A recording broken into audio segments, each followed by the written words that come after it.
American Constitution. These are Protestant and Baptist Calvinist documents. However, the Jesuits were also suppressed at the time, so there was no Jesuit order in existence at the time America was created in the providence of God, because the Jesuits were suppressed by the Pope from 1773 to 1814, and they were allowed to be revived in America in 1805 on permission of Pius VII under the presidency of Thomas Jefferson. But America was created as a historic white Anglo-Saxon Protestant and Baptist nation. There were 2.5 million white Protestants, there were 500,000 black slaves, and there were 30,000 Roman Catholics and 24 priests. So America was the most blessed nation in history, founded upon primarily the King James Bible. The Pilgrims came over here with Geneva, but it was the King James Bible that was printed. 30,000 copies of it were printed during the American Revolution in 1777. And that's the book that President Jackson said, sir, that book is the bedrock upon which this republic rests. So the Jesuits knew this. The Pope called the Constitution a document of Satan, and the Jesuits set out against this, what they called a missionary country, in 1801.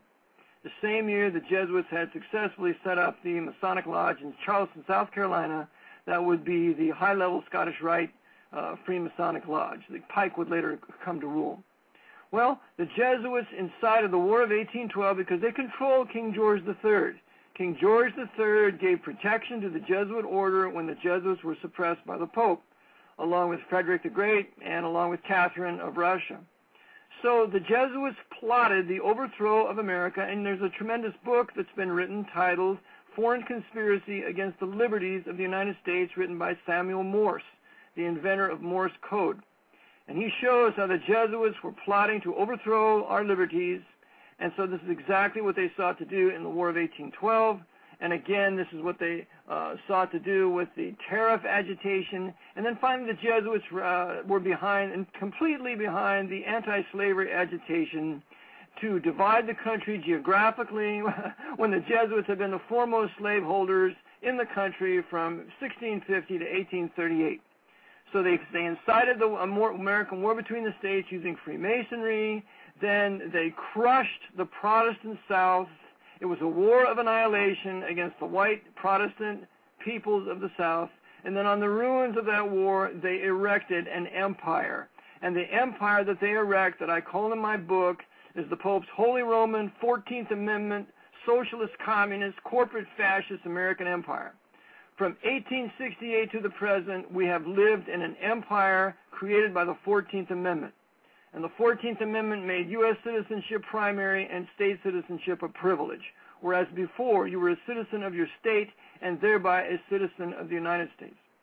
So we have been living in an empire since 1868, a Jesuit-controlled, Masonically administered empire, and what we have done is we've fought all the wars for the Pope. We attacked the American Indians, and it was a war against the Indians for 25 years to build an empire from sea to shining sea. From there, you have Theodore Roosevelt. He becomes the first emperor, and for the entire 20th century, every war that Americans ever fought was for the benefit of the papacy. The income tax was the same income tax that was passed in the Dark Ages to finance the Crusades. So they put upon us the heavy, progressive, socialist, communist, graduated income tax to finance all these crusades and its military war machine. So America is indeed the hammer of the papacy to reduce all nations to the temporal power of the Pope. That's why American military was used to hammer the Orthodox Serbs. That's why the American military was used to aid and abet the Albanian Muslims and the Roman Catholic Croats to fight and kill the Serbian Orthodox when the Orthodox were our allies in World War II.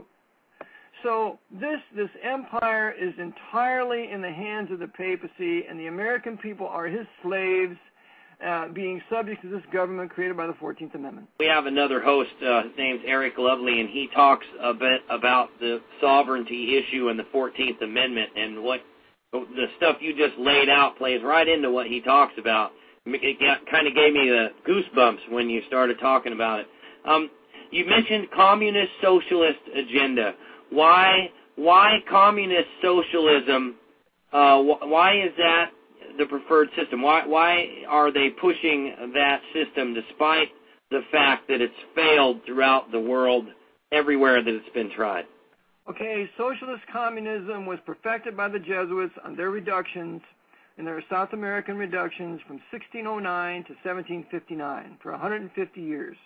It's there they perfected the concept of a central bank, the doctrine of universal equality between men and women, the putting everybody into workforces like a corporation or like everybody's on a ship.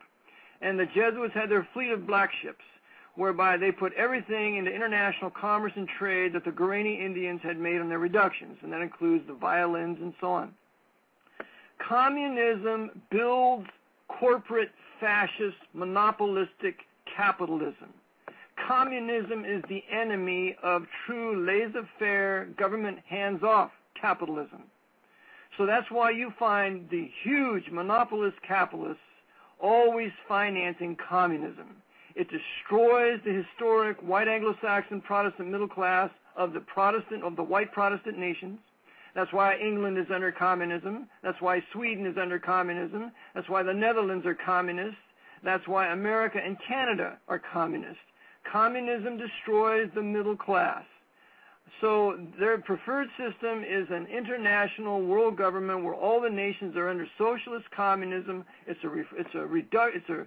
going back to the Pope's Dark Ages when all you had were the few super rich priests and nobles and the vast majority of the poor common man.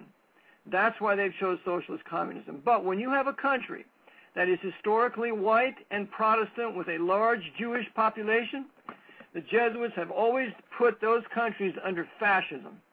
And once they've used the fascists to destroy the white Protestants and the Jews, the fascism precipitates the victory of communism. Fascism is never intended to win. It only facilitates the establishment of communism once the Jews are out of the way and the historic white Protestants are out of the way. And that's what I say they're putting upon us here in America. They've given us all these socialist communist outrages under Joe Biden and under the white Roman Catholic Jesuit-honored Joe Biden. And Joe Biden is really the real president. It's not the mulatto, 32nd degree Freemason Barry Davis Obama. He is just there to incite white people to fury and anger, to drive all white people into desperation and then into white fascism. That's where they're going with all of this.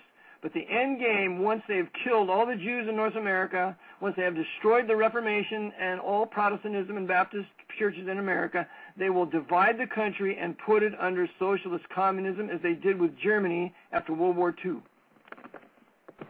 Amazing. And you're not the only one that's been on this program that said that. Jim Wilhelmsen said that all of these different